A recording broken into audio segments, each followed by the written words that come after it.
வணக்கம் நேயர்களே, மற்றும் ஒரு விடியும் வேளை நிகழ்ச்சியூடாக வானொலிகளோடு இன்றும் உங்களை சந்திப்பதில் பெருமகிழ்ச்சி அடைகின்றோம். இன்றும் விடியும் வேளை நிகழ்ச்சியில் சமகால நிகழ்வுகள் பலவற்றை தரவிருக்கின்றோம். www.slbc.lk என்ற இலங்கை ஒலிபரப்பு கொடுத்தாவனத்தின் சர்வதேச இணையதளத்தினூடாகவும் பண்பலை வரிசைகளான 102.1 மற்றும் 102.3, 107.5 ஆகிய பண்பலை வரிசையினூடாகவும் இன்றைய எமது விடியும் வேளை நிகழ்ச்சியினை நேர்கள் செவிமடுக்கலாம். இன்றைய விடியும் வேளை நிகழ்ச்சியிலே முதலில் திருக்குறளில் இருந்து ஒரு குறள். வகை அறிந்து வல்லவை வாய்சோரார் சொல்லின் தொகை அறிந்து தூய்மையவர். வகை அறிந்து வல்லவை வாய்சோரார் சொல்லின் தொகை அறிந்து தூய்மையவர். சொற்களின் தொகுதிகளை அறிந்து தூய்மை உடையவர் அவைக்களத்தின் வகையினை அறிந்து வல்லவரின் அவையிலே வாய்சோர்ந்து பிழை சொல்ல மாட்டார்.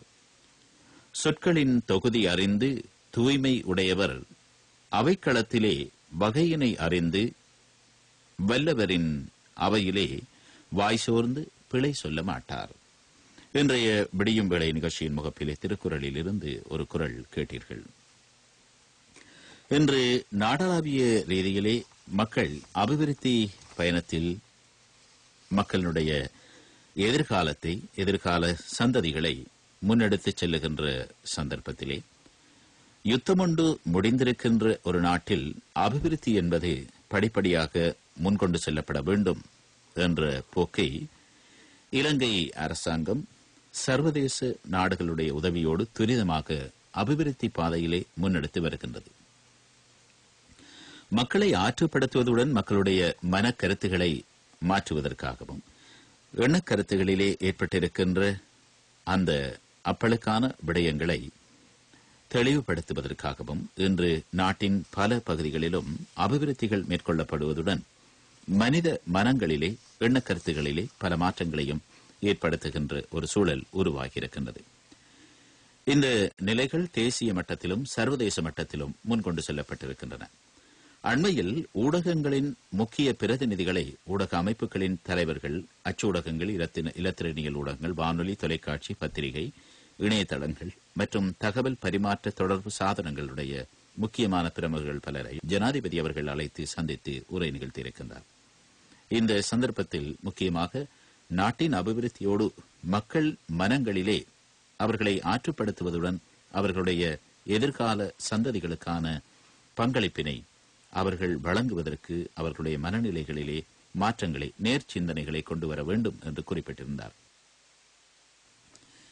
இந்த விடயங்களோடு கடந்த காலங்களிலே நாட்டில் ஏற்பட்டிருந்த இனங்களுக்கிடையிலான, மக்களுக்கிடையிலான கருத்து முரண்பாடுகள், இந்த வேற்றுமையிலே ஒற்றுமைகளை கண்டுகொள்வது தொடர்பாக சர்வதேச மட்டத்திலும் ஊடகவியலாளர் பங்களிப்பு செய்தார்கள்.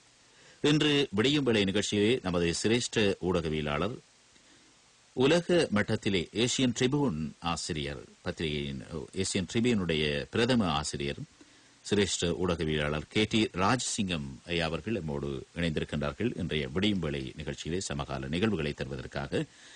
வணக்கம் KT ராஜசிங்கம் ஐயா அவர்களே. வணக்கம். இன்று நாம சுகமாக இருக்கின்றோம். நீங்கள் எப்படி சுகமாக இருக்கின்றீர்களா? நன்றி. இந்த சந்தர்ப்பத்தில் முக்கியமாக ஜனாதிபதி அவர்கள் அண்மையிலே ஊடகங்களுடைய தலைவர்களை, ஊடக அமைப்புகளுடைய தலைவர்களை சந்தித்திருக்கின்றார். அத்தோடு சமகால நிகழ்வுகள் தொடர்பாக, நாட்டினுடைய அபிவிருத்தி தொடர்பாகவும், மக்கள் மத்தியிலே மக்களுடைய மனநிலையிலே யதார்த்தத்தை, இயல்பு நிலையை, ஒரு சம வாய்ப்புத்தன்மையை, ஏற்றத்தாழ்வு அற்ற நிலையை கொண்டு வர வேண்டும் என்பதற்கு ஊடகங்களுடைய பங்களிப்பு மிக முக்கியமானதாக இருக்கின்றது. உங்களுக்கு தெரியும், ஏசியன் ட்ரிபியூன் பிரதம ஆசிரியர் என்ற வகையிலே சர்வதேச மட்டத்திலே பல்வேறு துறைகளிலே உங்களுடைய கருத்துக்களை, உங்களுடைய அனுபவங்களை நீங்கள் பகிர்ந்து கொண்டிருக்கின்றீர்கள். இன்ஃபர்மேஷன் கம்யூனிகேஷன் டெக்னாலஜி என்று சொல்லப்படுகின்ற 21ஆம் நூற்றாண்டின் விளிம்பிலே பாரிய சவால்களை நகர்த்தி செல்லுகின்ற பெரும் தொடுப்பாக இருப்பதுதான் தகவல் தொடர்பாடல் தொழில்நுட்பம். இந்த தகவல் தொடர்பாடல் தொழில்நுட்பத்தை சரியான முறையிலே பயன்படுத்திக் கொள்வதன் மூலம் நாடும் உலகும் எதிர்கால சந்ததிகளும் சிறந்த இலக்குகளை அடையக்கூடியதாக இருக்கும். இந்த அமைப்பில் இன்று ஊடகத்துறைகளுடைய இந்த பங்களிப்பு தொடர்பாக உங்களுடைய கருத்து, கண்ணோட்டம், முதலிலே எப்படி இருக்கும் என்பது பற்றி நேர்களோடு நாங்கள் புகுமுகத்திலே அந்த கருத்துக்களை கூறிவிட்டு முக்கியமான விடயத்திற்கு வருவோம். சொல்லுங்கள் கேடி ராஜசிங்கம் ஐயா அவர்களே. நான் இப்பொழுது கிட்டத்தட்ட 54 வருட காலமாக ஊடகத்துறையில் இருக்கிறேன். 1959, 60ஆம் ஆண்டிலே நான் ஆரம்பித்த ஊடக முயற்சிகளை ஆரம்பித்த பொழுது என்னுடைய குடும்பத்திலிருந்து யாருமே இதில் இருக்கவில்லை. எனக்கும் நீண்ட காலமாக சின்ன வயதிலேருந்தே எழுத வேண்டும் என்ற ஒரு ஆர்வம் இருந்தது. அந்த ஆர்வத்தின் அடிப்படையிலே தான் நான் ஊடகத்துறையிலே ஆரம்பித்தேன். அப்பொழுதெல்லாம் எங்களுக்கு பத்திரிகையிலே எப்படி எழுதுவது போன்ற ஜேர்னலிசம் என்ற ஒரு பாடம், ஒரு போதனை நடைபெறவில்லை. நாங்கள் இந்த துறைக்கு வருகின்ற பொழுது புதியவர்கள் வெரி ரோ ஹேண்ட்ஸ் இங்கிலீஷ்ல சொல்லுவோம். எங்களுக்கு இதை பற்றி ஒன்றுமே தெரியாது.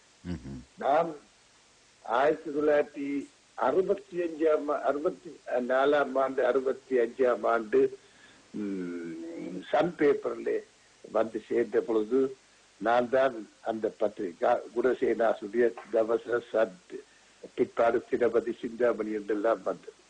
அந்த பத்திரிகையிலே சேர்ந்த பொழுது நான் தான் முதல் தமிழர் அதிலே போய் சேர்ந்தேன். அப்பொழுது என்னை இந்த சன் பத்திரிகையின் ஆசிரியரிடம் அழைத்து சென்றார்கள். அவர் ஒரு ஆஜானுபவான மனிதன். அவர் என்னை பார்த்து just mister Rajasingam young man how are you டு கேட்டார். Okay sir, fine. நான் நல்லா இருக்கேன். சரி, you want to join with us, எங்களோட சேர விரும்புகிறேன். Amen, yes sir. உனக்கு செய்தி என்றா என்னன்னு தெரியுமான்னு you know what is news. எனக்கு அப்படி ஒன்று தெரியாது ஐயா. நான் சொல்றதே கேட்டுக்கோ. If a dog bites a man, it is not news. ஒரு நாய் மனிதனை கடித்தால் அது செய்தி இல்லை. ஆனால் if a dog man bites a dog, it is news. ஆனால் மனிதன் நாயை கடித்தால் அதுதான் செய்தி. Yes, sir. This is but journalism. This is but news. Okay, you know what this is. That இதுதான் செய்தி. உனக்கு இப்ப விளங்குகின்றது. Yes, sir. அசட்டு தெரியத்தை சொன்னேன். அன்று எனக்கு 3 நிமிஷம் தந்த பயிற்சி தான், சன்பத்திரிகை ஆசிரியர் எனக்கு 3 நிமிடங்கள் தந்த பயிற்சி தான் 54 வருட காலம் இந்த துறையிலே என்னை முன்னெடுத்து செல்கின்றது காரணமாயிருக்கு. இந்த சந்தர்ப்பத்திலே கேடி ராஜசிங்கம் ஐயா அவர்களே, உங்களுக்கு கிடைத்த அந்த 3 நிமிடத்தில் கிடைத்த அந்த அனுபவத்தை இப்பொழுது இந்த துறையிலே, ஊடகத்துறையிலே பொன்விழா கொண்டாடிவிட்டீர்கள். இப்பொழுது ஊடகத்துறையிலே இருக்கின்றவர்கள் தொடர்பாக, ஊடகங்கள் தொடர்பாக அந்த அனுபவங்கள், உங்களுக்கு கிடைத்த அந்த அனுபவங்கள் கிடைக்கக்கூடிய வாய்ப்புகள் இப்பொழுது இருக்கிறதா, அல்லது இப்பொழுது இருக்கின்ற இந்த வாய்ப்புகளை இவர்கள் புறந்தள்ளி இவர்கள் தான் தோன்றிகளாக இந்த துறைகளிலே ஈடுபடுகின்றார்களா, செப்பனிடப்பட வேண்டுமா? உங்களுடைய கருத்து என்ன? நிறைய செப்பனிடப்பட வேண்டும். ஏனென்று சொன்னால் ஜேர்னலிசம் ஊடகத்துறையிலே சேர வேண்டுமா இருந்தால் உங்களுக்கு ஒரு தனிய, உங்கள் மீது ஒரு நம்பிக்கை இருக்க வேண்டும். அப்படி இதிலே ஈடுபட்டு நாங்கள் சாதிக்க வேண்டும் என்ற ஒரு எண்ணம் இருக்க வேண்டும். இது ஒரு சாதாரணமாக ஒரு தொழில் என்று காலத்தால 9 மணிக்கு போய் பின்னேரம் 5 மணிக்கு வர்ற தொழிலாக நினைக்கப்படாது. இதுதான் உங்களுடைய வாழ்க்கையாக, உங்களுடைய வாழ்க்கையாக இருக்க வேண்டும். இதுதான் உங்களுடைய கடமையாக இருக்க வேண்டும். எனவே இதுகள் எல்லாவற்றையும் தெரிந்தால்தான் நீங்க அதில் ஈடுபடலாம். என்னை பொறுத்தவரை லட்சத்தில் ஒருவர் தான் ஊடகத்துறையிலே வெற்றி பெற்றவர்களாக இருக்கிறார்கள். வேற யாராலேயும் ஏனென்று சொன்னால் அவர்களுடைய தவறு கிடையாது. இது அவர்கள் சரியான ஜேர்னலிசம் சொல்லி 2-3 வருட பயிற்சி நடந்தாலும் இந்த ஜேர்னலிசத்திலே ஈடுபடுகின்றவர்கள் ஒரு மனதப்பட்டு தங்களை இந்த பயிற்சியிலே ஈடுபடுத்தி இதிலே முன்னேறதுக்கு முன்வர வேண்டும் என்றுதான் என்னுடைய கருத்தாகும். நன்றி. உங்களுடைய கருத்துக்களுக்கு உண்மையிலேயே இப்பொழுது இருக்கின்றவர்களுக்கும் நல்லதொரு ஆசானாக அந்த கருத்துக்கள் அமையும்.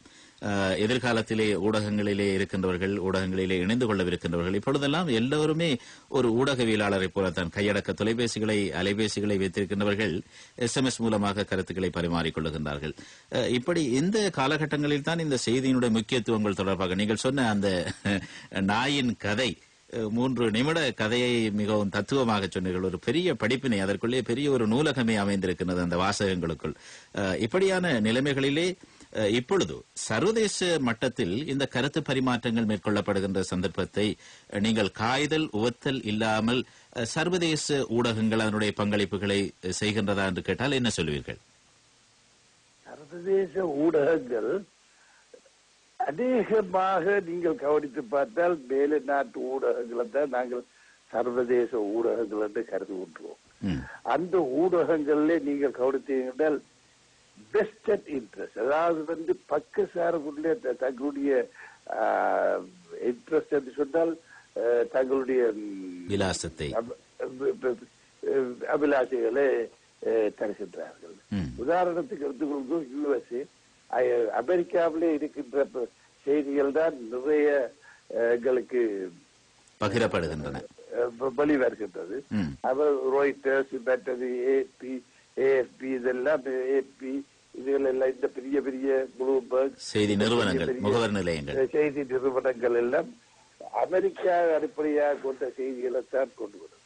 ஆனா நீங்க கவனித்து பார்த்தீர்கள் என்றால் அமெரிக்காவிலே வெளிவர்ற எந்த செய்தியுமே அமெரிக்கா பற்றி சாடுவது கிடையாது. அவர்களுடைய மனித உரிமை மீறல்கள், அவர்களுக்கு யுத்தத்தில் அவர்கள் செய்த எக்ஸஸ், இதுகளை பற்றி எல்லாம் அவர்கள் எப்பவுமே கதைத்தது கிடையாது. ஆனால் அவர்கள் குறிப்பாக நீங்க கவனித்தீர்கள் சொன்னால் மற்ற நாடுகளை சாடுகின்றவர்களாகத்தான் இருக்கின்றார்கள் எங்களுடைய. எனவே இது பக்க சார்புள்ள பத்திரிகையாகத்தான் இருக்கின்றது. நாங்கள் இதுகளை மிகவும் கவனமாகவும் எச்சரிக்கையாகவும் இதுகளை பார்க்க வேண்டும். இலங்கையிலே இருக்கின்ற செய்திகள், மற்ற இந்தியாவிலே இருக்கின்ற வெளிவருகின்ற செய்திகள் எல்லாம் அந்தந்த நாட்டை முன்வைத்து தான் செய்தி வருகின்றது. எனவே பக்கம் சாராமல் எவரும் செய்தி எழுதுவது கிடையாது. உங்களுக்கு ஒரு சின்ன உதாரணம் சொல்கின்றேன். ரஷ்யா, சோவியத் யூனியன் என்ற ஒரு நாடு இருந்தது, 15 நாடுகள் கொண்ட ஒரு அமைப்பு இருந்தது. அந்த சோவியத் யூனியனிலே கூட சர்வாதிகார ஆட்சி என்று சொன்னார்கள். அங்கே கூட இருந்த பத்திரிகையாளர்கள் எப்படி செய்தி எழுதினார்கள் என்று உங்களுக்கு தெரிய வேண்டும். உதாரணத்துக்கு எனக்கு ஒருவரை எனக்கு விருப்பப்பட்டால் நான் சொல்லுவேன். ஒரு விருப்பம் இல்லையான்னு சொன்னால் லியனோ என்றவர் உங்களுக்கு தெரியுந்தானே, சென்ற முறை தேர்தலிலே போட்டிட்டு படு பயங்கரமாக தோல்வி அடைந்தவர் என்று எழுதுவேன். ஆனா எனக்கு லியனோ விருப்பப்பட்டால், லியனோ மக்கள் சேவையில் ஈடுபட்ட ஒரு மாமன்னன். ஆனால் சென்ற முறை நடைபெற்ற தேர்தலிலே வெற்றி பெறுகின்ற சந்தர்ப்பத்தை சொற்ப வாக்குகளால் இழந்து விட்டார். இப்படி எழுதுவேன். ரஷ்யாவில கூட, அந்த காலத்துல சோவியத் யூனியன்ல கூட எனக்கு விருப்பமானவர்களை விருப்பம் இல்லாதவர்களையும் நான் எப்படி விமர்சிப்பேன் என்றதை பற்றி உங்களுக்கு சொன்னேன். எனவே இந்த பத்திரிகையில நீங்கள் என்னதான் தலைகீழாக நின்று போதித்தாலும் பக்கம் சாராமல் செய்தி எழுவது கிடையாது. சர்வதேச ரீதியிலே சரிதான், தேசிய ரீதியிலே சரிதான். இந்த விடயங்களோடு தான் முக்கியமாக கடந்த காலங்களிலே, கடந்த வாரமும் ஜனாதிபதி அவர்கள் நீங்கள் குறிப்பிட்டது போல எல்லோருமே இந்த அமெரிக்காவை பற்றி சொல்லுவதற்கு காரணமும், அமெரிக்கா இப்பொழுது எல்லா நாடுகளிலும் தலையை நுழைத்திருக்கின்றது. எல்லா நாடுகள் பற்றிய அதற்கு தேவையோ தேவையில்லையோ எல்லா நாடுகளின் மீதும் அது ஒரு வகையான அக்கறை கொண்டிருக்கின்றது. அந்த அக்கறையினுடைய பிரதிபலிப்புகள் எப்படி என்பது அந்த நாட்டிற்கு தான் தெரியும். ஆனால் ஏனைய நாடுகள் இவற்றினுடைய இந்த விடயங்களை கையாளுகின்ற சந்தர்ப்பத்திலே எனக்கு ஒரு முதுமொழி கூட ஞாபகம் வருகின்றது. பழைய இந்த தமிழ்நாட்டிலேயும் சொல்லுவார்கள், மலையை கிள்ளி எலி பிடிப்பது என்று. மலையை, அந்த பெரிய மலையை குடைந்து கிள்ளி என்ன செய்ய போகின்றீர்கள் என்றால் ஒரு எலியை பிடிக்கப் போகின்றேன் என்று சொல்லுவார்கள். இப்படி இந்த நாடுகள் மத்தியிலே இன்று அது தன்னுடைய ஆதிக்கத்தை செலுத்தி வருகின்ற சந்தர்ப்பத்தில் நீங்கள் சொன்னது போல ஊடகங்களும் அதனுடைய அந்த சக்திக்கு உள்ளேயே அதனுடைய பொம்மைகளாகவே இருக்கின்றன. இப்படியான காலகட்டத்தில் நமது நாட்டிலே நடந்து முடிந்த ஒரு பாரிய யுத்தம், ஜனாதிபதி மஹிந்த ராஜபக்ச அவர்களால் 2005ஆம் ஆண்டு மக்களுக்கு கொடுக்கப்பட்ட ஆணை மஹிந்த சிந்தனை. இந்த மஹிந்த சிந்தனை தீர்நோக்கு திட்டத்திற்கு பின்னர் பாரிய அபிவிருத்திகள் இப்பொழுது இடம்பெறுகின்றன. இந்த சந்தர்ப்பத்தில் தான் யுத்தம் ஒன்று நடந்து கொண்டிருக்கின்ற சந்தர்ப்பத்தில் மனித மனங்களிலே வேறு வேறு எண்ணங்கள், வேறு வேறு மனோபாவங்கள், சூழ்நிலைகள், சந்தர்ப்பங்கள் இருக்கும். இப்பொழுது இந்த காணாமல் போனவர்கள் தொடர்பாக சமாதானத்திற்கு பின்னர் ஒரு கலவரம் அடங்கியதன் பின்னர் தான் என்னுடைய வீட்டிலே இருந்த கணவன் எங்கே, மனைவி எங்கே, அண்ணன் எங்கே, தங்கை எங்கே, அக்கா எங்கே, தம்பி எங்கே, பிள்ளைகள் எங்கே என்று, உறவினர்கள் அயலவர்கள் எங்கே என்று தோடுகின்ற ஒரு மனப்பாங்கு. அப்படி என்றால் இவர்களுடைய மனம் தெளிவு பெற்றுக் கொண்டு வருகின்றது. இப்படியான ஒரு நிலையில் காணாமல் போனவர்கள் தொடர்பாக கண்டறிகின்ற ஜனாதிபதியின் ஆணைக்குழுவில் நீங்களும் பிரசன்னமாகி இருந்தீர்கள். இது எல்லா ஒவ்வொரு பிரதேசத்தில் உள்ள ஒவ்வொரு தனி நபர்களும் பாதிக்கப்பட்டவர்களாக இருக்கலாம், அல்லது இவற்றிற்கு தான் சுயமாக வந்து தத்துடிவின் பேரிலே தான் விரும்பி வந்து தனக்கு தெரிந்த விடயங்களை அல்லது தன்னிடம் கேட்கின்ற விடயங்களுக்கு பதில் இருப்பதாக இருக்கலாம். இப்படியான விடயங்கள் தொடர்பாக இப்பொழுது நாட்டில் நீங்கள் சொன்னது போல இந்த மனித உரிமைகள் தொடர்பாக பேசப்படுகின்ற சந்தர்ப்பத்தில் நாட்டில் காணாமல் போனவர்கள் தொடர்பாக ஆய்வு செய்கின்ற ஒரு நிலைப்பாடும் உருவாகி இருக்கின்றது. ஒரு யுத்தம் ஒன்று இடம்பெற்றதன் பின்னர் காணாமல் போனவர்கள் தொடர்பான நிலைப்பாடுகளை எப்படியான ஒரு அணிவகுப்புக்கு அல்லது எப்படியான ஒரு தொகுத்தலுக்கு, வரிசைப்படுத்தலுக்கு கொண்டு வரலாம் என்று முதலிலே நீங்கள் சொல்ல வேண்டும். இந்த சர்வதேச அனுபவங்களை வைத்து யுத்தங்கள் நடந்த பல நாடுகள் இருக்கின்றன. யுத்தங்கள் உலகத்திலே அநேகமாக எல்லா நாடுகளிலேயும் யுத்தம் நடைபெறும். அமெரிக்காவில் கூட உங்களுக்கு தெரியும், ஜார்ஜ் புஷ் காலத்திலே அந்த டவரிலே குண்டு விமானத்திலே வந்து குண்டு போட்டு 5000 இரட்டை கோபுரம் குண்டு போட்டு 5000-6000 பேர் இறந்தார்கள். யுத்தம் மனிதன் வந்து யந்திரம் இல்லை. இன்றைக்கு இருக்கிற ஒரு அரசாங்கத்தை எல்லாருமே விரும்ப வேண்டும் என்று நீங்க எதிர்பார்க்கப்படாது. யந்திரத்தை தான், ரோபோ தான் அப்படி நாங்கள் போட்டு வச்சால் அதன்படி சொல்றது. மனிதர்கள் அவர்களுக்கு மத்தியிலே விருப்பு வெறுப்புகள் நிறைய இருக்கின்றது. இந்த விருப்பு வெறுப்பின் அடிப்படையில தான் மனிதர்கள் வாழ்கின்றார்கள். இவ்வாறு வாழ்கின்ற மனிதர்கள் மத்தியிலே நிறைய எதிர்பார்ப்புகள் இருக்கின்றது. இன்று ஒரு ஆட்சி இருக்குன்னு சொன்னா அந்த ஆட்சியை நான் விரும்பவில்லை என்று சொன்னால் அதுக்கு எதிராக நான் குரல் கொடுப்பேன். அந்த குரல் கொடுக்கின்ற பொழுது முதல் அடக்கமாக சாந்தமாக சிலர் குரல் கொடுப்பார்கள், சிலர் வன்மையாக ஆயுதங்கள் ஏந்தி குரல் கொடுப்பார்கள். அதே மாதிரிதான் இலங்கையிலேயும் வன்மையாக ஆயுதங்கள் ஏந்தி குரல் கொடுத்தார்கள். எனவே இலங்கையிலே நடைபெற்றது ஒரு பெரிய ஒரு 1975ஆம் ஆண்டு தொடக்கம் இந்த போராட்டங்கள் நடைபெறுகிறது. அதற்கு முன்னர் 1971ஆம் ஆண்டிலே உங்களுக்கு தெரியும், சிங்கள இளைஞர்கள் அரசாங்கத்துக்கு எதிராக ஆயுதங்கள் தூக்கி போராடுகிறது. அதுதான் ஜேவிபி, ஜனதா விமுக்தி பெரமுனையினுடைய போராட்டம். அதே அடுத்து அதே காலகட்டத்திலே கிழக்கு பாகிஸ்தான் என்ற நாட்டிலே முதல் போராட்டம் நடைபெற்றது. அதுக்கு இந்திய அரசாங்கம் உதவி செய்தது.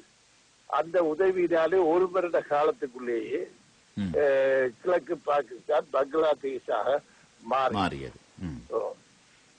அந்த அவைகளை பார்த்த பின்னர் இலங்கையிலேயும் இந்த யூனிவர்சிட்டி என்ட்ரன்ஸ் யூனிவர்சிட்டி நுழைவதற்கு தரப்படுத்தல் என்ற ஒன்றை அந்த கால 1970ஆம் ஆண்டிலே அறிமுகப்படுத்தினார்கள். அதனாலே பாதிக்கப்பட்டவர்கள் பாடசாலை மாணவர்கள் அன்பாக படித்த மாணவர்கள் பல்கலைக்கழகத்தை தேடிக் கொண்டிருந்தவர்கள் பல்கலைக்கழக அனுமதி கிடைக்கவில்லை. அவ்வாறு பாதிக்கப்பட்டவர்கள் படித்த வாலிபர்கள் அமைப்புகளை உருவாக்கினார்கள். அதே அடுத்து 1976ஆம் ஆண்டிலே நான் 76 தான் நான் கருதுகிறேன் முதலிலே இலங்கை தமிழரசு கட்சி, அகில இலங்கை தமிழ் காங்கிரஸ், மற்றது தோட்ட தொழில் இந்திய தோட்ட தொழிலாளர் காங்கிரஸ், இந்த 3 சேர்ந்து ஒரு தமிழர் விடுதலை கூட்டணி என்ற ஒரு அமைப்பை உருவாக்கி தமிழுக்கு வடக்கு கிழக்கு மாகாணத்தை ஒரு தமிழ் நாடாக தனி நாடாக பிரகடனப்படுத்துவோம் என்ற தீர்மானத்தை பட்டுக்கோட்டையிலே உருவாக்கினார்கள். பட்டுக்கோட்டை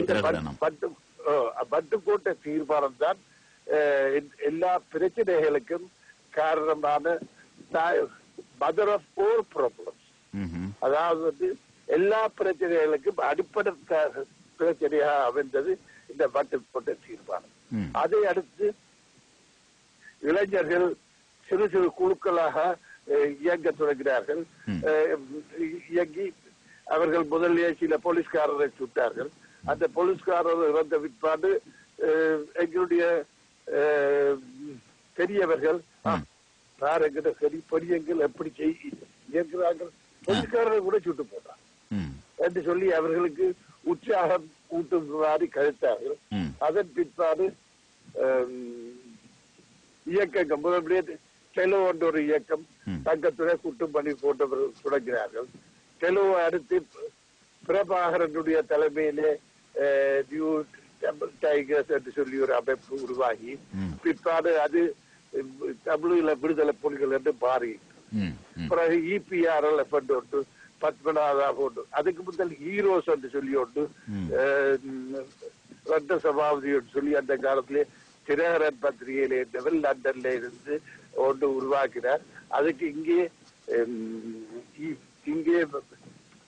என்னுடைய சங்கத்திலே வேலை செய்த பாலகுமார் அவர்கள் அதுக்கு தலைவராக இருந்தார்கள். அதை அடுத்து அதிலேருந்து பிரிந்து EPRLF தொடங்கி, EPRLF டைகர்ஸ்லேருந்து பிரிந்து புலட் தொடங்கியது.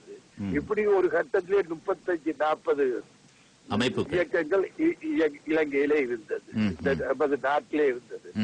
1983ஆம் ஆண்டிலே திருநெல்வேலி சந்தியிலே இந்த பிரபாகரனுடைய தலைமையிலே ராணுவ ரோட்டிலே வந்த ராணுவ வாகனத்தை குண்டு வைத்து தகர்த்து அதிலே 13 ராணுவத்தினர் இறந்தார்கள்.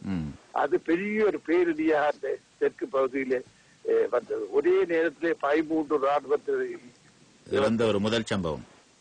இதுதான் பெரிய ஒரு சம்பவம். இந்த 13 ராணுவத்தினரையும் கடத்த மயானத்திலே எரிக்க கொண்டு போக அந்த முயற்சிகள் நடந்த போது தென் பகுதியில் இருந்த சிங்களவரை கொந்தளித்தார்கள். ஒரு பெரிய ஒரு இனக்கலவரம் படித்தது. இந்த வெளிக்கடையிலே மேக்சிமம் செக்யூரிட்டி சிறைச்சாலையிலே வைத்திருந்த தமிழ் கைதிகளை முதல் 35 பேர், பிறகு 18-20 பேரை அங்கே சக கைதிகள் கொலை செய்தார்கள் என்பதுதான் செய்தி. ஆனால் அதுக்கு பின்னணியிலே சில அரசியல்வாதிகள், சிங்கள அரசியல்வாதிகளும் இயங்கினார்கள் என்பதுதான் உண்மை.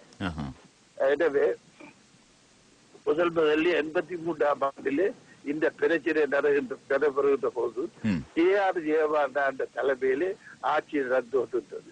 KR ஜெயவர்தனா அமெரிக்காவுடைய ஆதரவாளராக அமெரிக்க இன்ட்ரெஸ்ட்களை இலங்கையிலே உருவாக்குவதற்கு சந்தர்ப்பம் முன்னே ஆதரிப்பவராக இருந்தார். இது அந்த நேரத்திலே ஆட்சியிலே இருந்த திருமதி இந்திரா காந்தி அம்மையாருக்கு ஒரு சவாலாக இருந்தது.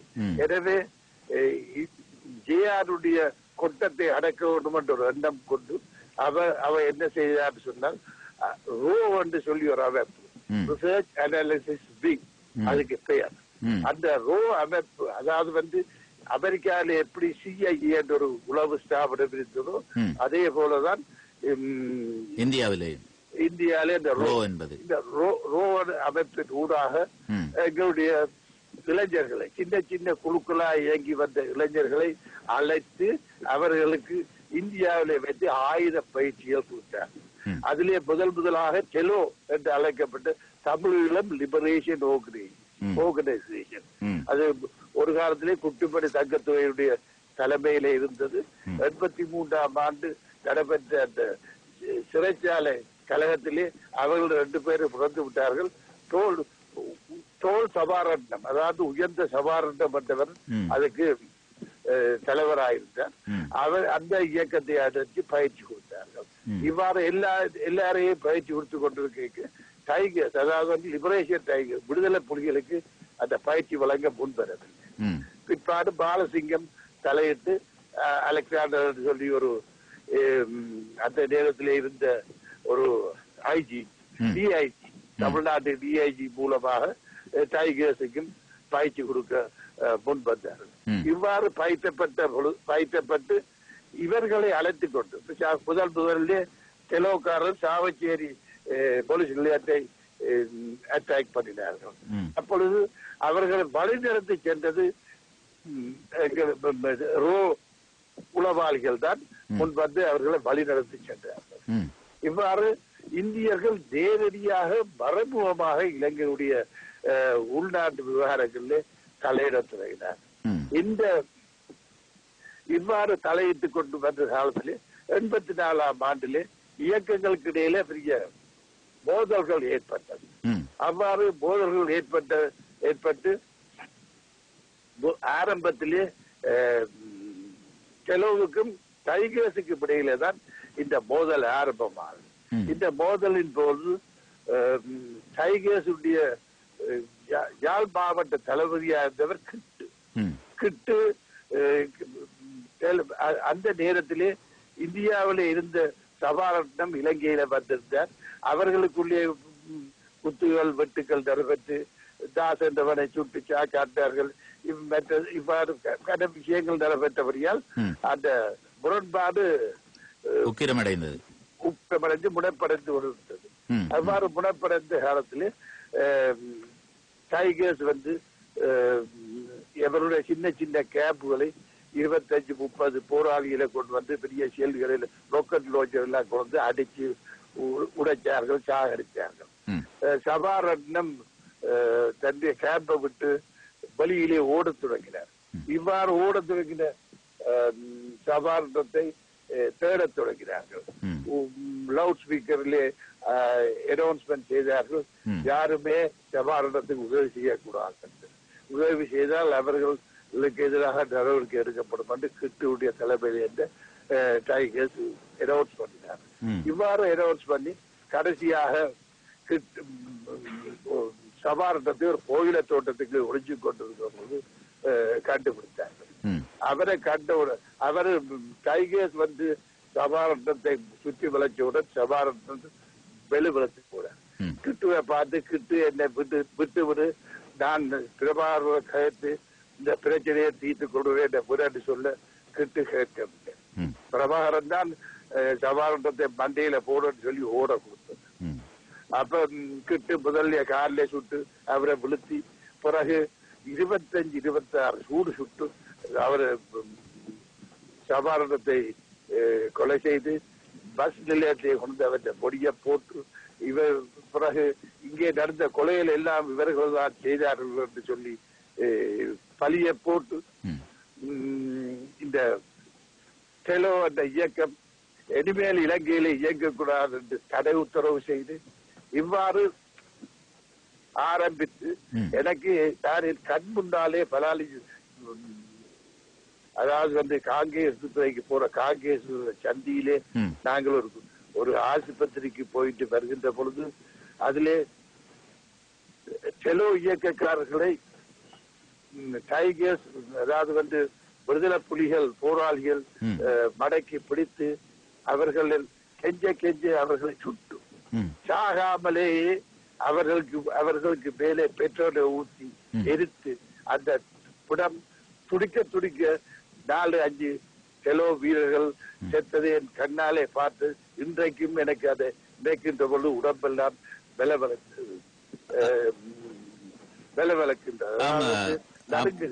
ஆமா, KT ராஜசிங்கம் ஐயா அவர்களே, அந்த நீண்ட அனுபவங்களோடு பின்னோக்கி பார்க்க வேண்டிய, சீர்தூக்கி பார்க்க வேண்டிய பல விடயங்களை ஞாபகப்படுத்தினீர்கள்.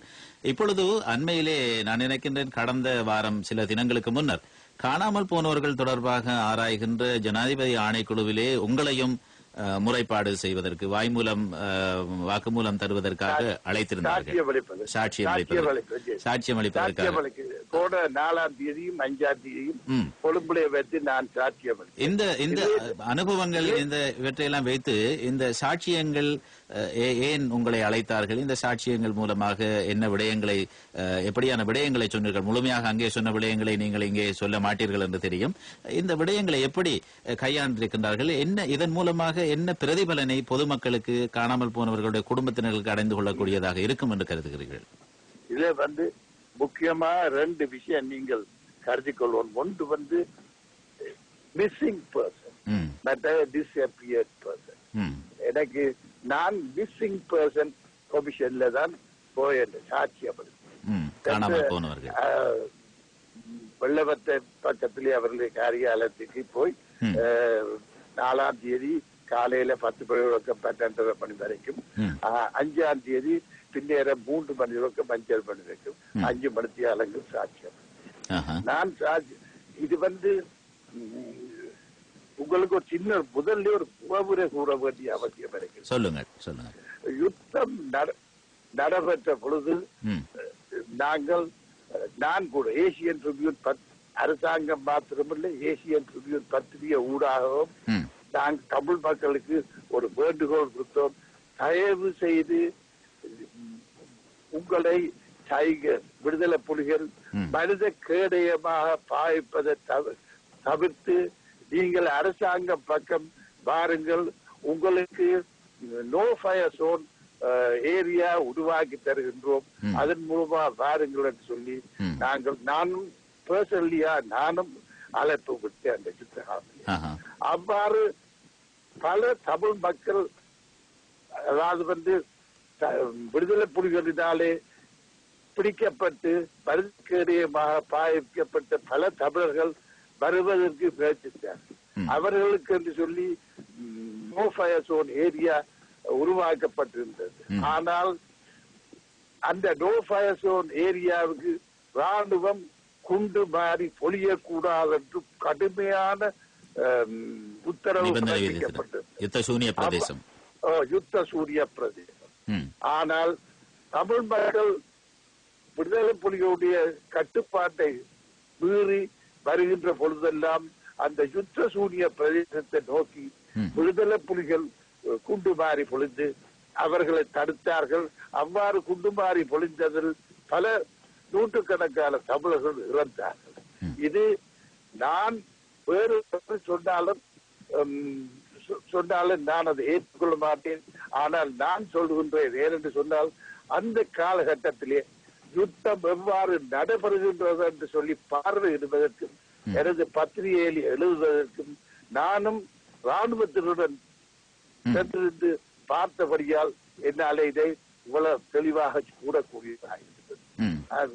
தமிழர் விடுதலை, தமிழ் தேசிய கூட்டணியோ வேறு எவரும், எந்த சர்வதேச ஊடகங்களோ சர்வதேச பார்வையாளர்களோ இன்று கூச்சலிருந்த எவருமே அந்த காலகட்டத்திலே நேரடியாக விட்னஸாக, அதாவது சாட்சிகளாக இருந்து இதை பார்க்கவில்லை. எனவே இவ்வாறு விடுதலை புலிகளினாலே தாக்கப்பட்ட பலர் இவர்கள் தான் இன்று காணவில்லை என்று சொல்லப்படுகின்றது. எனவே என்னுடைய சாட்சியத்தில் நான் விடுதலை புலிகளினாலே கொலை செய்யப்பட்டவர்கள், இயக்கங்களினாலே கொலை செய்யப்பட்டவர்கள் பற்றித்தான் நான் சாட்சியம் 1980 ஆண்டு ஜூன் மாதம் 6ஆம் தேதி வரைக்கும் கிட்டத்தட்ட IPKF, அதாவது இந்தியன் அமைதி காக்கும் படையினால் படையினாலே 5000 பேர் அளவிலே இறந்தார்கள் என்றும், அதிலே LTTயினர் 2500 பேர் இறந்தார்கள் என்றும், 1500 பேர் காயப்பட்டார்கள் என்றும் குறிப்பிட்டிருந்தேன். அதே மாதிரி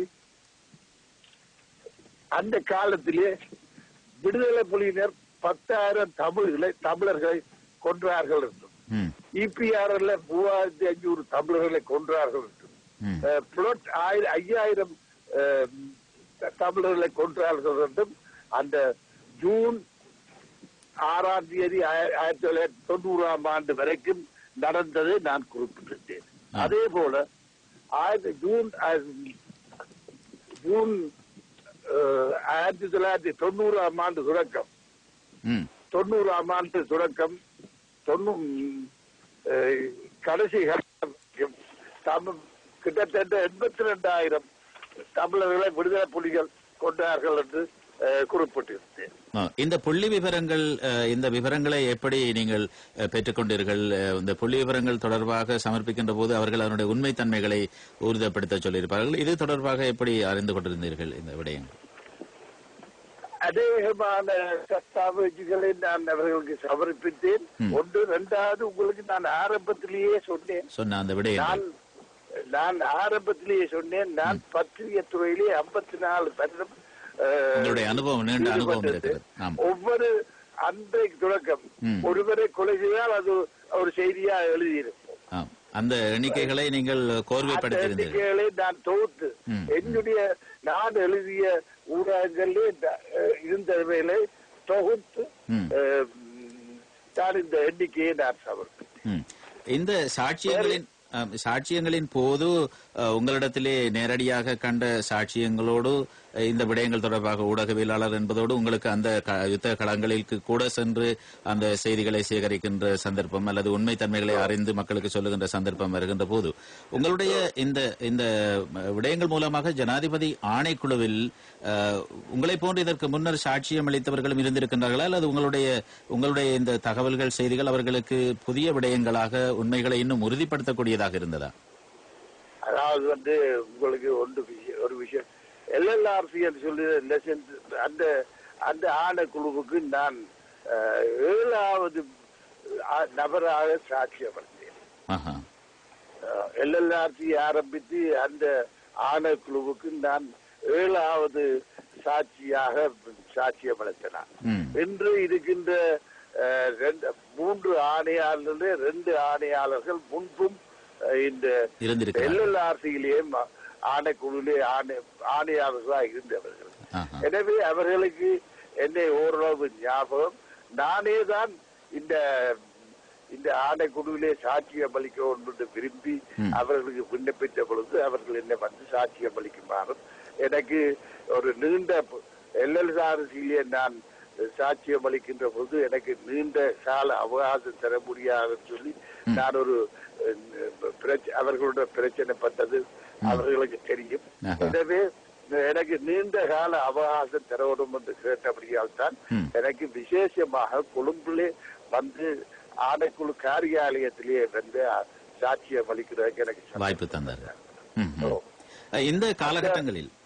இந்த காலகட்டங்களிலேயே மன்னிக்க வேண்டும் குறுக்கிடுவதற்கு, இந்த காலகட்டங்களிலே சர்வதேச அரங்கில் இருந்தும் 3 புத்திஜீவிகளை ஜனாதிபதி அவர்கள் இதனுடைய ஆய்வுகள் தொடர்பாக ஆலோசனைகளுக்கு நியமித்திருக்கின்றார்கள் என்பது ஊடகங்களிலே பரபரப்பாக உள்நாட்டிலும் வெளிநாடுகளிலும் பேசப்பட்டன. நீங்கள் ஒரு சர்வதேச ஆய்வாளர், சர்வதேச சிரேஷ்ட ஊடகவியலாளர் என்ற வகையிலே இந்த சர்வதேச மட்டத்திலான 3 பேர்களை கொண்ட குழுவை நியமித்தது தொடர்பாக ஜனாதிபதி அவர்கள் மீது சர்வதேச ஊடகங்கள் ஊடகங்கள், பிரபலமான பல ஊடகங்களும் கூட அவரை பேட்டி கண்டன, அவருடைய கருத்துக்கள் தொடர்பாக விலாசித்திருந்தன. இதே தொடர்பாக இந்த வாய்மொழி மொழி மூலம் கொடுக்கின்ற சந்தர்ப்பத்திலே சாட்சி என்ற வகையிலே இவர்களுடைய இந்த ஆலோசனைகளுக்கு பின்னர், முன்னர் நீங்கள் 6வது 7வது நபராக இருந்து குறிப்பிட்டீர்கள், இவரிடத்தில் நீண்ட கால அவகாசத்தையும் கேட்டிருந்தீர்கள். இந்த சர்வதேச மட்டத்திலான ஆலோசகர்களுடைய ஆலோசனை பங்களிப்புகளுக்கு பின்னரும் இதனுடைய துல்லியத்தன்மை, இதனுடைய கூர்மைத்தன்மையை நீங்கள் உணர்ந்து கொண்டிருப்பீர்கள். இது தொடர்பாக என்ன சொல்லுவீர்கள்? அதாவது நான் சாட்சியம் அளிக்கின்ற பொழுது அப்பத்தான் இப்படி சர்வதேச ஆலோசகர்களை உள்வாங்க வேண்டும் என்று ஜனாதிபதியினாலே தெரிவிக்கப்பட்டது. அவ்வாறு தெரிவிக்கப்பட்ட பின்பு காலத்திலே தான் நானும் சாட்சியம் அளிக்க சென்றேன். அவ்வாறு சாட்சியம் அளிக்கின்ற பொழுது அவருடைய தாக்கம் ஒன்றும் எனக்கு தெரியவில்லை. எனவே இவ்வாறு செய்வது மிகவும் நல்லது. ஏனென்று சொன்னால் உள்ளூரிலே இருக்கின்ற ஆணையாளர்களுக்கு வெளிநாட்டு நிலைமைகளையும் வழிகாட்டக்கூடியதாக இந்த ஆலோசகர்கள் இருப்பார்கள் என்று நான் கருதுகின்றேன். எனவே இவ்வாறு வெளிநாட்டு ஆலோசகர்கள் வழிகாட்டுவதற்கு நியமிக்கப்பட்டதை நான் வரவேற்கிறேன். இந்த காணாமல் போனவர்கள் தொடர்பாக கண்டறியும் ஆணைக்குழுவிலே உங்களைப் போல சாட்சிகள் தவிர நேரடியாக பாதிக்கப்பட்ட அங்கத்தவர்களை இழந்தவர்கள், உறவினர்களை இழந்தவர்களுடைய வாக்குமூலங்களும் பெறப்பட்டிருக்கும்.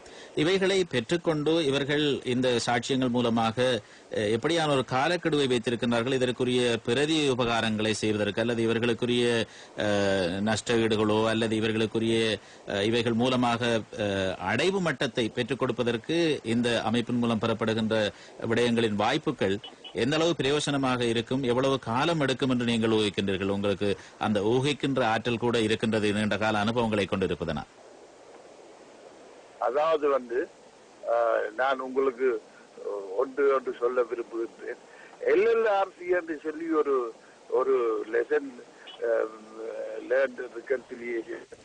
கற்றுக்கொண்ட பாடங்கள் மற்றும் நல்லிணக்க ஆணைக்குழு, அந்த ஆணைக்குழுவை ஜனாதிபதி நியமித்த பொழுது அதை எதிர்கட்சியினரும் குறிப்பாக தமிழ் தேசிய கூட்டணியினரும் ஒரு போட்டிக்காக ஏற்காத விதமாகத்தான் பேசினார்கள், சிலாயிட்டார்கள், விமர்சித்தார்கள். ஆனால் இன்று அந்த எல்எல்ஆர்சியினுடைய ரிப்போர்ட், அறிக்கையை சர்வதேசமே பாராட்டுகின்றது. அந்த அறிக்கையின் அடிப்படையிலே தான் விசாரணைகள், அக்கவுண்டபிலிட்டி, அதாவது நம்பகத்தன்மையில் எல்லாம் இருக்க வேண்டும் என்று சர்வதேசமே கேட்டுக்கொள்கிறது. எனவே அதிலே அந்த எல்எல்ஆர்சியிலே ஆணையாளர்களாக இருந்த இருவர் மற்றது முன்பு சென்சஸ் அண்ட் ஸ்டாட்டிஸ்டிக்ஸிலே, அதாவது கணக்கு புள்ளி விவர இதிலே திணைக்களத்தில் இருந்த ஆணையாளர் அவர் 3வது ஆளாக இருக்கிறார். எனவே அவர்களுடைய நம்பகத்தன்மைக்கு எந்த விதமான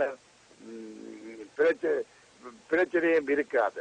அவர்கள் சர்வதேச ரீதியிலே சர்வதேசத்தினாலே ஏற்றுக்கொள்ளக்கூடிய அளவு ஒரு அறிக்கையைத்தான் சமர்ப்பிப்பார்கள் என்று நான் நம்புகிறேன். இந்த காலகட்டங்களில் நான் முடிக்கவில்லை, சொல்றேன். அதாவது நான் சாட்சியம் அளித்த பொழுது விடுதலை புலிகளினாலும் ஏனைய இயக்கத்தினாலும் இந்திய ராணுவத்தினாலும் கொலை செய்யப்பட்டவர்களை பற்றித்தான் நான் குறிப்பிட்டிருக்கேன். இவ்வாறு இவர்களால் உயிரிழந்தவர்களுக்கு நான் ராணுவத்தினர் உயிரிழந்ததை பற்றி கூறவில்லை, போலீசார் உயிரிழந்தவர்களை பற்றி கூறவில்லை, பொதுமக்களை குறிப்பிட்டது சிவிலியன், பொதுமக்கள், தமிழர், சிங்களவர், முஸ்லீம்கள் ஆகிய 3 இனத்தைச் சேர்ந்த பொதுமக்கள் இயக்கங்களினால், அதாவது பயங்கரவாத இயக்கங்களினால் உயிரிழந்தவர்களுக்கு அவர்களுக்கு அவர்களுடைய இறப்பை அங்கீகரிக்க வேண்டும். அவர்கள் இறந்ததுக்கு டெத் சர்டிபிகேட் கொடுக்க வேண்டும். அது மாத்திரமல்லாமல் அவருக்கு இழப்பீட்டு தொகையும் அரசு கொடுக்க வேண்டும் என்று சொல்லி நான் கேட்டிருக்கிறேன். அரசாங்கம் தன்னுடைய பிரஜைகள் இறந்தால் அதுக்கு இழப்பீட்டு தொகை கொடுக்க வேண்டியது முக்கியமான ஒரு விடயமாகும். எனவே விடுதலை புலிகளினாலே மற்றது ஏனைய இயக்கங்களினாலே இறந்தவர்களுக்கு அவர்களுக்கு இழப்பீட்டு தொகை, அதாவது அல்ஃபிரட் துரையப்பா காலம் தொடக்கம் கடைசியாக இறந்த 2009ஆம் ஆண்டு மே மாதம் 19ஆம் தேதி வரைக்கும் பிறந்த சிவிலியன்களுக்கு இழப்பீட்டு தொகை கொடுக்க முன்வர வேண்டும் என்று சொல்லி நான் கோரிக்கை வைத்திருந்தேன். இந்த கோரிக்கைகள் அங்கீகரிக்கப்படக்கூடியவைகளாக இருக்கின்றதா நீங்கள் அறிந்த வகையிலே, அல்லது அங்கீகரிக்க வேண்டும்? இதை நாங்கள் தொடர்ந்து உங்களிடம் தருகின்ற போல மற்ற ஊடகங்களுக்கு பேட்டியல் கொடுத்து இது ஒரு சர்வதேச, இது ஒரு முக்கிய இஷ்யூவாக, அந்த இழப்பீட்டு தொகை வழங்க வேண்டும் என்ற ஒரு முக்கிய இஷ்யூவாக நாங்கள் எடுக்க வேண்டும். அதற்கு என்னை ஒட்டி மேலும் வருகின்ற சாட்சியம் அளிக்க வருகின்றவர்கள் இதை அங்கீகரிக்க வேண்டும் என்றுதான் நான் கேட்டுக்கொள்கிறேன். KT ராஜசிங்கம் ஐயா அவர்களே, நீங்கள் ஒரு தனி ஒரு பொது நபராக இருந்து பலருடைய விடயங்கள் தொடர்பாக கூறியிருக்கின்றீர்கள். தனிப்பட்ட நபர்கள், தாய்மார்கள், தந்தைமார்கள், உறவினர்கள், அண்ணன் தம்பிமார் அல்லது கணவன் மனைவி பிள்ளைகள் என்று இப்படி தனது உறவினர்களை இழந்தவர்கள் அவர்கள் விட்டிருக்கின்ற கோரிக்கையிலே இந்த காணாமல் போனவர்களை கண்டறிந்து கொள்ளத்தான் வேண்டும் என்ற நிலைப்பாடுகளிலே ஒரு புறம் ஒரு யதார்த்த நிலையை காண முடியாது நமக்கு. நீங்கள் சொன்னது போல எத்தனை ஆண்டுகள் கடந்து விட்டன. இவர்களுடைய கோரிக்கைகள் எப்படி இருந்தன? இறுதியாக நீங்கள் சொன்னது போல ஒரு மரணத்தாட்சி பத்திரம் மாத்திரம்தானா அல்லது இழப்பீட்டு தொகை மாத்திரம்தானா? அவர்களுடைய கோரிக்கை உங்களுடைய கோரிக்கையோடு பார்க்கின்ற போது அவர்களுடைய கோரிக்கை எப்படி இருந்தது என்று நீங்கள் நினைக்கிறீர்கள்? ஆணைக்குழுவிலே கூறியிருப்பார்கள். என்ன பொறுத்தளவிலே 1976ஆம் ஆண்டு தொடக்கம் ராணுவத்தினாலே இழந்தவர்களும் இருக்கிறார்கள். எனவே அவ்வாறு கிராஸ் ஃபயர்ல, அதாவது யுத்தங்கள் நடக்கின்ற பொழுது தற்செயலாக கொலை செய்யப்பட்டவர்கள், தொடர்ந்து கொலை செய்யப்பட்டவர்கள், ஒரு காலத்திலே இந்த உணர்ச்சி வசப்பட்டு சிங்களம் தமிழ் என்ற கொலை செய்யப்பட்டவர்கள் என்றெல்லாம் இருக்கிறார்கள். ஆனால் 1990ஆம் ஆண்டு ஜூன் மாதத்துக்கு பிற்பாடு படிப்படியா இலங்கை ராணுவம் மிக ஒரு கட்டுக்கோப்பான ராணுவமாக மாறி வந்து 2005ஆம் ஆண்டு ஜனாதிபதி ராஜபக்சேவின் தலைமையிலே இயங்கின ராணுவம் டிசிப்ளின் ராணுவம், அதாவது கட்டுப்பாடுகள் நிறைந்த ஒரு ராணுவமாக இருந்தது என்பதை மறுக்க முடியாது. இப்பொழுது இருக்கின்ற யாருக்குமே ராணுவத்தினுடன் எந்த விதமான தொடர்பும் இல்லை. ஆனால் எனக்கு ராணுவத்துடன் நீண்ட கால தொடர்பு இருக்கின்றது. ராணுவத்திலே இருக்கின்றவர்களும் இலங்கையர்கள் தான்.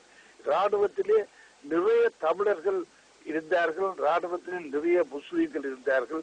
நாட்டுக்காக தங்களை அர்ப்பணித்தார்கள். இந்த அர்ப்பணிப்பினாலே ஆயிரக்கணக்கான ராணுவத்தினர் இறந்து விட்டார்கள். ஒரு காலத்திலே நான் யாழ்ப்பாணத்துக்கு வருகின்ற பொழுது ஒவ்வொரு முளத்துக்கொண்டு ஒரு சின்ன சின்ன கேம்ப் ரோட்டிலே இருக்கு.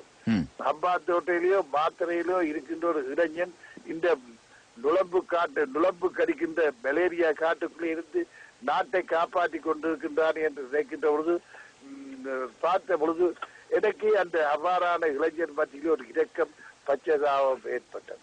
ஆனபடியால் ராணுவத்தினருடன் தொடர்பு இல்லாமல் ராணுவத்தை நாங்கள் விமர்சிக்க கூடாது. எங்களுடைய வடமாகாண முதல் போட்டியிட்ட பொழுது நான் இந்த அவ்வாறு யாழ்ப்பாணத்தில் இருக்கின்ற 40,000-30,000 ராணுவத்தில் உடனே வெளியேற்றுகின்றேன், இந்த ராணுவம் பிடித்து வச்சிருந்த காணிகளை உடனே உங்களுக்கு தருகின்றேன் என்று மேடையிலே வாய்கிழிய பேசினார். இப்பொழுது ஆட்சிக்கு வந்து 1 வருடம் ஆகிட்டது. அவரால் ஏதாவது ஒன்று செய்ய ஒரு ராணுவத்தினர் வெளியேற்ற முடிந்ததுதான். அல்லாவிட்டால் ஒரு இஞ்சி நிலத்தை மீண்டும் பெற்றுக் கொடுக்க முடிந்ததா? எனவே சொல்லில் வீரர்களாக இருக்கக்கூடாது. நாங்கள் காரியங்களை சாதிக்கின்றவர்களாக இருக்க வேண்டும். ராணுவத்தினருக்கும் ராணுவத்துக்கு பொறுப்பாக இருக்கின்ற ராணுவ செயலாளர், ராணுவத்துக்கு பொறுப்பான செயலாளர் கோத்தபய ராஜபக்சேக்கும் ராணுவம் முழுவதுக்குமே ஆயுதப்படைகள் முழுவதுக்குமே பொறுப்பாகின்ற மஹிந்த ராஜபக்ச ஜனாதிபதி அவர்களுக்கும் நாங்கள் எங்களுடைய கோரிக்கையை நம்பக்கூடியதாக வைக்க வேண்டும். இன்றைக்கு தமிழர் விடுதலை கூட்டணியிலே, தமிழ் தேசிய கூட்டணியிலே இருக்கின்றவர்கள் 2004 தமிழ் செல்வனாலே உருவாக்கப்பட்ட தமிழ் தேசிய கூட்டணியிலே தான் அவர்கள் இன்றைக்கும் சேர்க்கப்பட்டவர்கள் உருவாக்கப்பட்டது. தமிழ் தேசிய கூட்டணி எல்டிடியிலே புரட்சி அமைப்பு, அதாவது அவர்களுடைய துதிபாடுகின்ற அமைப்பு. அது 2004 தென் பகுதியிலே இருக்கின்ற மக்களுக்கு தெரியும். இன்றைக்கு தமிழர் தேசிய கூட்டணியிலே இருக்கின்றவர்கள் கோரிக்கையை தென் பகுதியிலே இருக்கின்ற மக்கள் சந்தேக கண்ணோட்டத்தில் தான் பார்க்கிறார்கள். ராணுவத்தை நீக்கென்று இவர்கள் கேட்டால் அவர்கள் நினைப்பார்கள் இவர்கள் வேறு வெவ்வேறு யுத்தத்துக்கு தயாராகின்றார்கள் என்றுதான் சந்தேக கண்ணோட்டோடு பார்க்கிறோம். அதில் இருக்கின்றவர்கள் யார்? செல்வம் அடைக்கவிடலாதன். அவருடைய கட்சியிலே, அவருடைய கையிலே தெத்தக்கரை படைத்த செல்வம் அடைக்கிறநாதன் 3000-4000 தமிழர்களை கொலை செய்ததை காரணமா என்று செல்வம் அடைக்கிறநாதன். சர்வலிங்கம் ஆலாசுந்தரம் தமிழரசு கட்சி பாராளுமன்ற உறுப்பினர்களை கொலை செய்வதை காரணமா என்று செல்வம் அடைக்கின்றனர். அதே போல இன்றைக்கு தமிழ் தேசிய கூட்டணிக்கு பேச்சாளராக இருக்கின்ற சுரேஷ் பிரேமச்சந்திரன் அன்று EPRLFக்கு தலைவராக, மண்டேன் குழுவுக்கு தலைவராக அதே சுரேஷ் பிரேமச்சந்திரன் தான் அவர்களுடைய கையிலே 4000-5000 தமிழரை கொன்று குவித்த அதே சுரேஷ் பிரேமச்சந்திரனுடைய தலைமையிலே தான் இன்றைக்கு அவர்தான் இன்றைக்கு தமிழ் TNA பேச்சாளர். எனவே இவர்கள் ஏதாவது ஒரு கோரிக்கையை முன்வைத்தால் தென்பகுதியில் இருக்கின்ற மக்கள், சாதாரண புஜிபண்டாவும் சைமனும் ஏற்றுக்கொள்ளக்கூடியதாக இருக்கணும். இவர்களை அவர்கள் சந்தேக கண்ணோட்டோடு பார்க்கிறார்கள். எனவே இவர்கள் தமிழ் மக்களுடைய பிரதிகள் ஒரு காலத்திலே தெத்தைக்கரை படைத்தவர்கள் என்று தமிழ் மக்களுடைய பிரதிகள் சொல்லி ஏதோ ஒரு அஜெண்டாவை முன்வைத்து அவர்கள் இயங்கிக் கொண்டிருக்கிறார்கள். இவர்களுடைய கோரிக்கையை தென்பகுதி மக்கள் ஏற்றுக்கொள்வார்கள் என்று நான் நம்பவில்லை. இந்த தென்பகுதி மக்களும் ஏற்றுக்கொள்ளக்கூடியவாறு தமிழ் தேசிய கூட்டமைப்பினர்கள் தமிழ் மக்களுடைய விடயங்கள் தொடர்பாக ஆய்வு செய்கின்றவர்கள் கூற வேண்டும் என்று குறிப்பிட்டீர்கள். நீங்கள் சொன்ன இந்த வடமாகாண சபை அமைக்கப்பட்ட தொடர்பாக சொன்னபோது முதலமைச்சர் CV விக்னேஸ்வரன் ஐயா அவர்கள் இன்று அரசாங்கத்துடன் இணைந்து இந்த பேச்சுவார்த்தைகளை கொண்டு செல்ல வேண்டும் என்ற ஒரு நிலைப்பாடு, சுமூகமான நிலை ஒன்றுக்கு வரக்கூடிய ஒரு வாய்ப்பு இருக்கின்றது. அதேபோல் TNA தொடர்பாக சம்பந்தன் ஐயா அவர்களும் இது தொடர்பாக இந்த தமிழ் மக்களுடைய பிரச்சனைகளை தீர்த்துக் கொள்வதற்கு அரசாங்கத்துடன் சம்பந்தப்பட வேண்டும் என்ற தொடர்பை வைத்திருக்கிறார். இந்த சந்தர்ப்பத்தில் முக்கியமாக எதிர்வருகின்ற செப்டம்பர் மாதம் 20ஆம் தேதி இடம்பெறவிருக்கின்ற ஊவா மாகாணத்தின் தேர்தல் தொடர்பாகவும் உங்களிடத்திலே ஒரு சில வார்த்தைகளை இறுதியாக இருக்கின்ற ஒரு 4-5 நிமிடங்களுக்குள்ளே சொல்ல வேண்டும் ஐயா. முக்கியமாக சமகாலத்திலே இந்த விடயங்கள் தொடர்பாக பேசப்படுவதனால் கடைசியாக நடைபெற்றது வடமாகாணத்திலே, அதற்கு பின்னர் இப்பொழுது ஊவா மாகாணத்தில் இடம்பெறுகின்ற தேர்தல் தொடர்பாக சிறுபான்மை மக்கள் அல்லது தமிழ் முஸ்லிம் மக்கள் அரசாங்கம் இப்பொழுது சென்று கொண்டிருக்கின்ற சந்தர்ப்பத்திலே நீங்கள் சொன்னது போல தென்பகுதியிலும் அந்த தமிழ் மக்களைப் போலவே தென்பகுதியிலும் சில கருத்து முரண்பாடு உடையவர்கள் இருக்கின்றார்கள். இப்படி இருக்க நமது தமிழ் பேசும் மக்கள் இந்த ஊவா மாகாண சபை தேர்தலிலே எப்படி நடந்து கொள்ள வேண்டும் என்று உங்களுடைய ஆலோசனை ஒரு மூத்த ஒரு சிரேஷ்ட ஊடகவியலாளர் என்ற முறையில் மாத்திரமல்ல, இந்த நாட்டினுடைய பிரச்சனைகளை தீர்க்க வேண்டும் என்ற ஒரு தீராத ஆர்வம் கொண்டு வருவர் என்ற முறையிலும் தமிழ் பேசும் மக்களுக்கு நீங்கள் என்ன சொல்லுவீர்கள்? தமிழ் பேசும் மக்கள், அதாவது வடக்கு கிழக்கு மாகாணத்தை தவிர்த்து ஏன பகுதியிலே வாழ்கின்ற தமிழ் பேசும் மக்கள் மிகவும் புத்திசாலித்தனமாகவும் மிகவும் நாட்டுப்பற்றுள்ளவர்களும் தான் நடந்து கொண்டார்கள். அநேகமாக 3-4 கவுன்சிலர்ஸ் மொன்றாகலே மதுரை போன்ற பிரதேசத்திலே ஊவா மாகாணத்திலே 2 மாவட்டம், இந்த 2 மாவட்டத்திலேயும் வெற்றி பெறக்கூடிய சந்தர்ப்பம் இருக்கின்றது. இந்த 2 மாவட்டத்திலேயும் இலங்கை தொழிலாளர் காங்கிரஸ் ஆளுங்கட்சியுடன் இணைந்து போட்டியிடுகின்றது. எனவே இலங்கை தொழிலாளர் காங்கிரஸ் ஆளுங்கட்சியினுடைய ஆதரவு உள்ள ஒரு அரசியல் கட்சி. அந்த பகுதியிலே வாழ்கின்ற தமிழ் மக்கள் ஆளுங்கட்சிக்கு வாக்களிப்பார்கள். அவ்வாறுதான் செய்து கொண்டிருக்கின்றார்கள். அவர்கள் தொடர்ந்தும் ஆளுங்கட்சிக்கு வாக்களித்து தங்களையும் தாங்கள் வாழ்கின்ற பிரதேசத்தினுடைய அபிவிருத்தி, தங்களுடைய முன்னேற்றத்துக்கும் தாங்கள் வாழ்கின்ற பிரதேசத்தினுடைய அபிவிருத்திக்கும் அபிவிருத்தியை மனதில் கொண்டு வாக்களிப்பார்கள் என்று நான் நம்புகிறேன். நன்றி ஐயா. ஏசியன் ட்ரிபியூன் பிரதம ஆசிரியர் சிரேஷ்ட ஊடகவியலாளர் KT ராஜசிங்கம் ஐயா அவர்கள் பன்மொழி சார்ந்த ஊடகங்கள் மூலமாக தமது கருத்துக்களை, அது நாட்டுக்கும் மக்களுக்கும் உகந்த கருத்துக்களை வழங்கி வருகின்ற நீங்கள் இன்று காலை வேளையிலே விடியும் வேளை நிகழ்ச்சியிலே கலந்து கொண்டு இந்த கருத்துக்களை கூறியமைக்காக இலங்கை ஒலிபரப்பு கொடுத்தாவனத்தின் சார்பில் நன்றிகளை தெரிவித்துக் கொள்கின்றோம். KT ராஜசிங்கம் ஐயா அவர்களே, மற்றொரு சந்தர்ப்பத்திலே சந்தித்து மிக முக்கியமான பல விடயங்களை நீண்ட நேரம் ஆராய வேண்டியிருக்கின்றது. இன்றைய விடியும் வேளை நிகழ்ச்சியிலே கலந்து கொண்டு கருத்துக்களை தெரிவித்துக் கொண்டமைக்காக நன்றிகள் KT ராஜசிங்கம் ஐயா அவர்களே. நன்றி, வணக்கம். வணக்கம். வணக்கம். எனக்கு இவ்வாறு என்னுடைய கருத்துக்களை சொல்வதற்கு ஒரு சந்தர்ப்பம் தந்ததுக்காக இலங்கை ஒலிபரப்பு கூட்டு ஸ்தாபனத்திற்கும் அதனுடைய தலைவர் ஹட்சன் சமரசிங்க அவர்களுக்கும் தமிழ் பகுதி படைப்பாளர் திருவாளர் கனகப்பிள்ளை அவர்களுக்கும் தம்பி உங்களுக்கும் என்னுடைய நன்றியையும் வணக்கத்தையே தெரிவித்துக் கொள்கிறேன். நன்றிகள் ஐயா. நன்றி, வணக்கம். நன்றி, வணக்கம். வணக்கம்.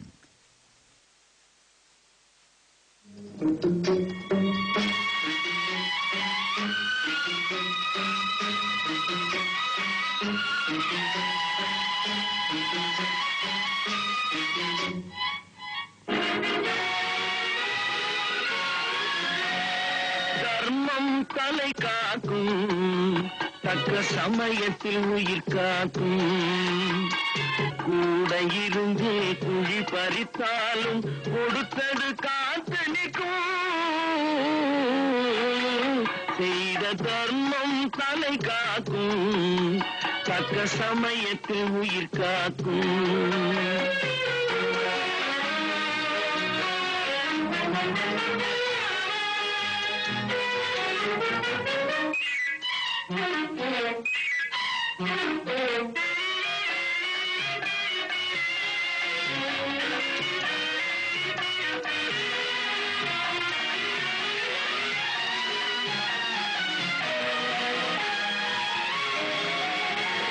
மலை போலே வரும் சோதனையாவும் பனி போல் நீங்கிவிடும். மலை போலே வரும் சோதனையாவும் பனி போல் நீங்கிவிடும்.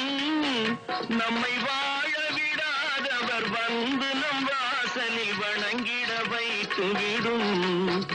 நம்மை வாழ விடாதவர் வந்து நம் வாசலில் வணங்கிட வைத்துவிடும். செய்த தர்மம் தலை காக்கும், தக்க சமயத்தில் உயிர் காக்கும்.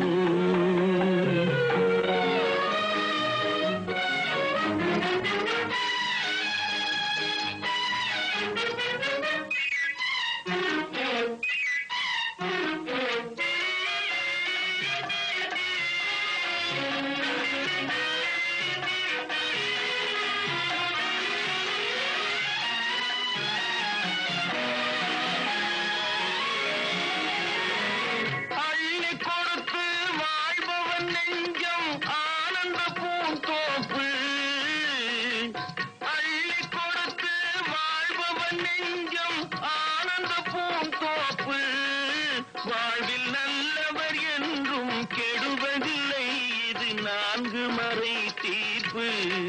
வாழ்வில் நல்லவர் என்றும் கெடுவதில்லை, இது 4 மறை தீர்ப்பு. என்றும் தர்மம் தலை காக்கும், தக்க சமயத்தில் உயிர் காக்கும். கூட இருந்தே குழி பறித்தாலும் கொடுத்தது காத்து நிற்கும். செய்த தர்மம் தலை காக்கும், தக்க சமயத்தில் உயிர் காக்கும். இந்த அளவில் இன்றைய விடியும் வேளை நிகழ்ச்சியை நிறைவு செய்து கொள்கின்றோம் நேர்களே. இன்று தொழில்நுட்பத்தில் உதவிய நண்பன் மஞ்சுள மகேஷ், காலை முஸ்லிம் சேவை நிகழ்ச்சிகளை தொகுத்து வழங்குவதற்கு சகோதரி சுல்வியா மர்சூக் முகமது தயாராக இருக்கின்றார். மற்றும் ஒரு விடியும் வேளை நிகழ்ச்சியினூடாக உங்கள் அனைவரையும் வானலைகளுடைய சந்திக்கும் வரை அன்பு வணக்கங்கள் கூறி விடைபெற்றுக் கொள்ளுகின்றோம். அகமது எம் நசீர். நேர்களுக்கு அன்பு வணக்கங்கள். நேர்கள் இதுவரை விடியும் வேளை கேட்டீர்கள்.